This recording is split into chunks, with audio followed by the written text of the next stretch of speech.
This deep dive, well, it's going to take us into a real tragedy, Right.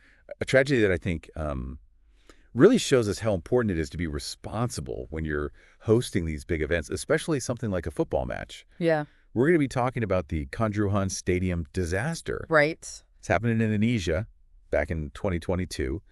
And I've got this academic article here. It's from Public Health Challenges. Okay. And it really digs into, what went wrong. And this article, I think, is really interesting because it looks at it from a public health angle. Right. It's not just about, what caused the disaster right then and there, but all these, bigger problems that led to so many people, Yeah, it's really easy to just focus on the initial shock Right. when something like this happens. Yeah. But this article really makes you think about, the whole picture. Yeah. So, okay, let's set the scene.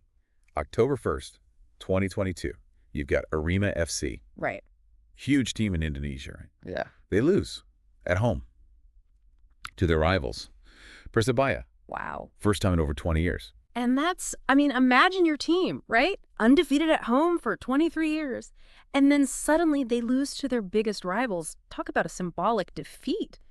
It's emotionally, that just added so much fuel to the fire, It really did. I can't even imagine the frustration in the stands. Yeah. The article says something like 3,000 fans stormed the pitch after the match. Oh, wow. And then in response, the police, they fired tear gas into the crowd.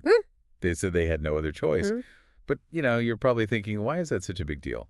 Right. So FIFA, they're the big guys, right? The ones in charge of football worldwide. Yeah. They specifically say no tear gas in stadiums. Okay.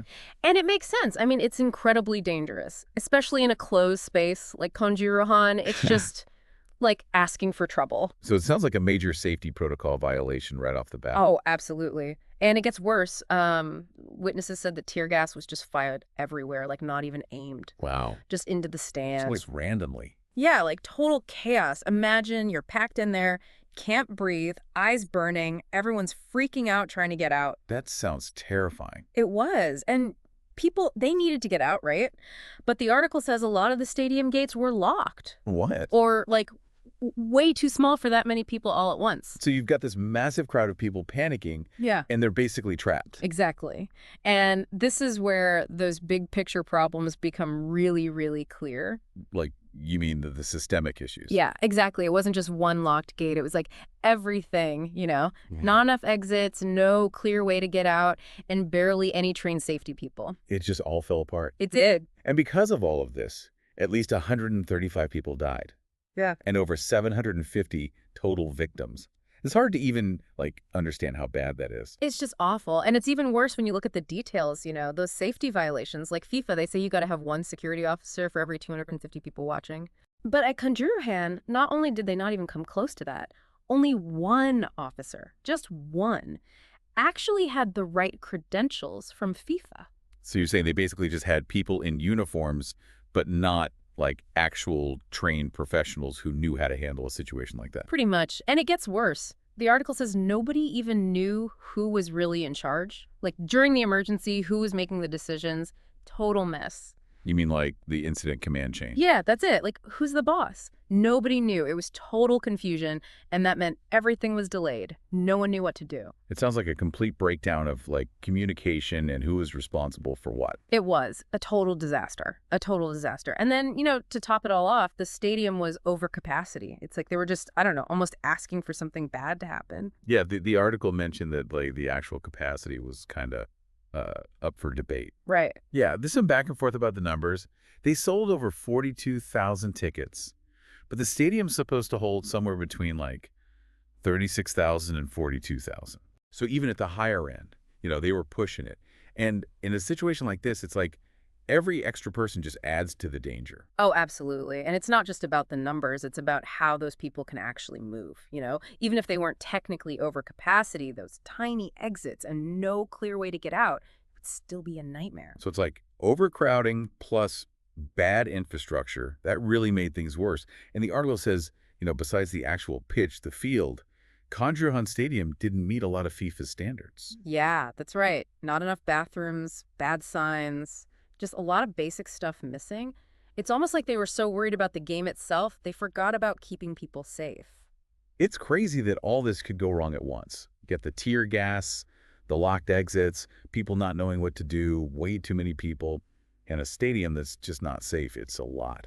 Yeah, and that's the thing about these disasters. It's rarely just one thing going wrong. It's like a bunch of smaller things piling up until, bam, you have a catastrophe. So what can we learn from all of this?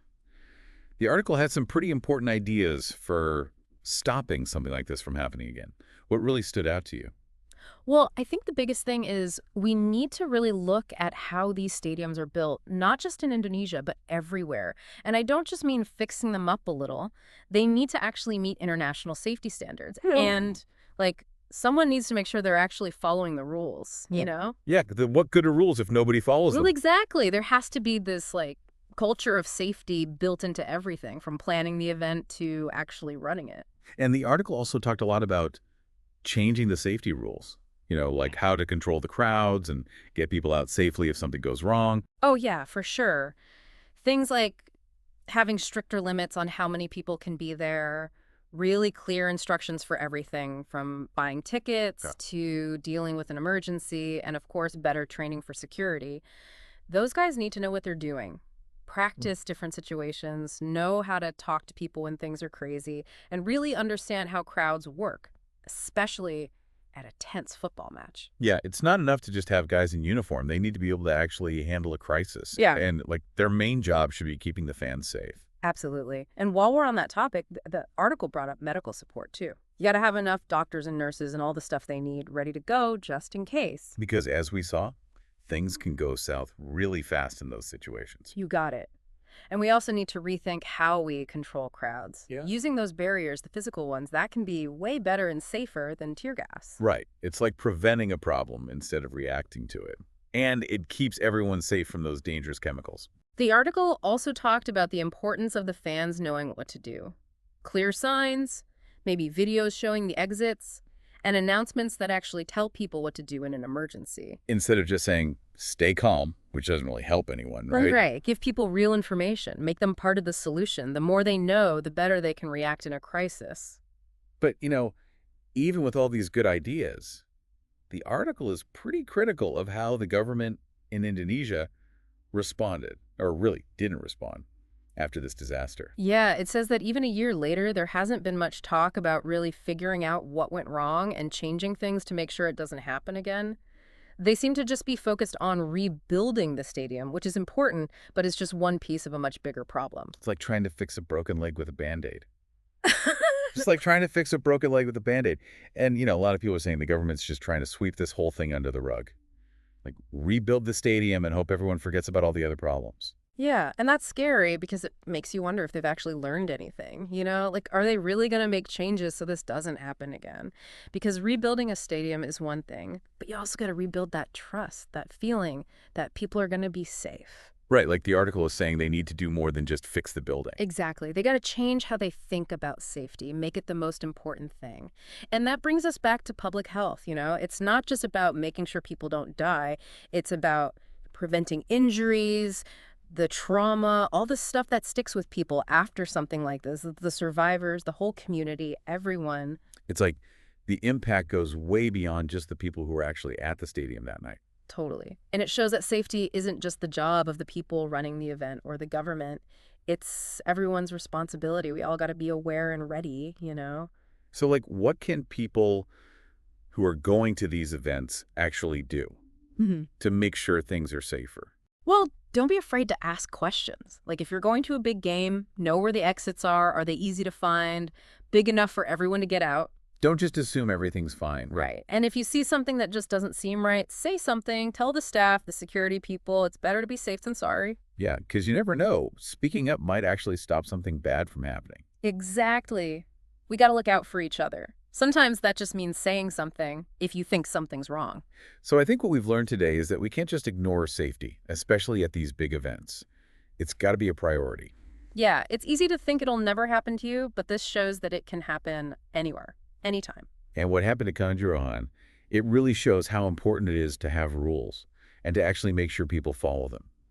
And that everyone who's in charge is ready for the job. I totally agree. This was a wake-up call. We can't just assume everything will be okay. We got to be careful, talk to each other, and learn from what happened. It's all about saving lives. Well said. That's it for our deep dive today. We hope this was helpful and that it makes you think a little more about safety wherever you go. Until next time, stay curious, stay informed, and stay safe.